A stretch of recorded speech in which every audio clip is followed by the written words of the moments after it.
Imagine your family has chosen your future spouse. But what if you don't want to marry that person? Do you actually have the right to say no? Islam gives you a choice, but that choice isn't unlimited. So where does your freedom begin? Where does it end? And what role should your parents have? So Islamic law, allows Muslim considerable freedom. Primarily, it is decision of both the man and woman. It is not the decision of the family or the parents. So there is a considerable freedom given to groom and bride. Even they can meet each other before, but freedom should subject to religious, legal, and ethical guidelines. Yeah, there are many aspects of this freedom. Some really pertains to religion, some pertains to law, the prevailing law of the country. In some countries, polygamy is not allowed. You can't marry the two ladies or three, four, much less four ladies. They don't allow the two marriages at the same time. So there are some legal restrictions also. We have to follow the country's law where we are living. And ethical guidelines, there are some moral ethical guidelines regarding freedom here.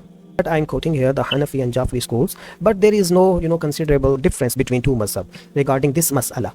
So it is not necessary that the two schools they differ in each and every single mas'ala. Yeah, sometimes they concur.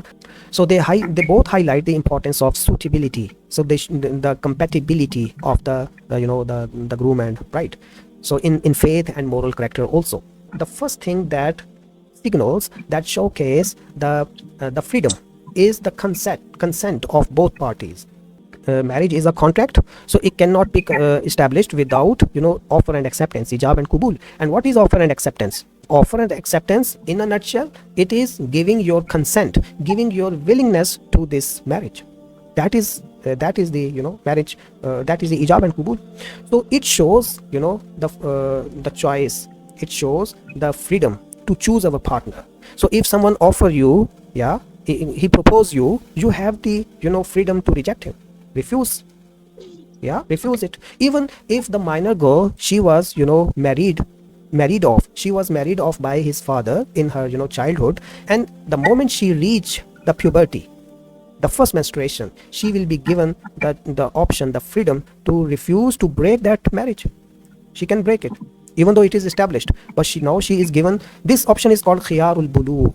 Khiyarul bulugh means when she reaches the puberty, at the very first moment of his puberty, she will be given that such ikhtiyar. The next point here is the religious compatibility. There is no freedom in marrying the polytheists, the pagan peoples, idolaters. Now, what are the ethical compatibility here? So freedom must conform with the morality, with the ethical criteria here. Got it? It is also because our freedom is confined with Islamic principle, Islamic ahkam, what is halal and what is not. But they should respect the parents views.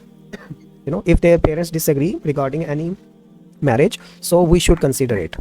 Though forced marriage, it is also prohibited. So if parents force you to marry with a specific person, so this is also prohibited, and you are given option to reject it. Got it? But we are talking about the case that you should give respect to the parents and your family. So that is the ethical framework for our freedom to use. How and where and what freedom we are given, and how should we use it. So agreement should be reached through discussion. So we can do the discussion with family and parents, and in the end of the day, the decision goes to you. But we should at least discuss, because marriage is also it is not between two persons only. It has its effect on the families also, so we should involve them too. So this reflects a balance between personal freedom and social responsibility, because family, it is our social responsibility, so because our happiness, our sadness, in all our moments of life, they pertains to our family in the end of the day, right? So here we should strike a balance between personal freedom and the social responsibility. So here's some practical guidelines about the freedom is the prospective spouses. Prospective means the persons who are just going to be married. Right now they are just thinking about marriage, so they are allowed to see or speak each other.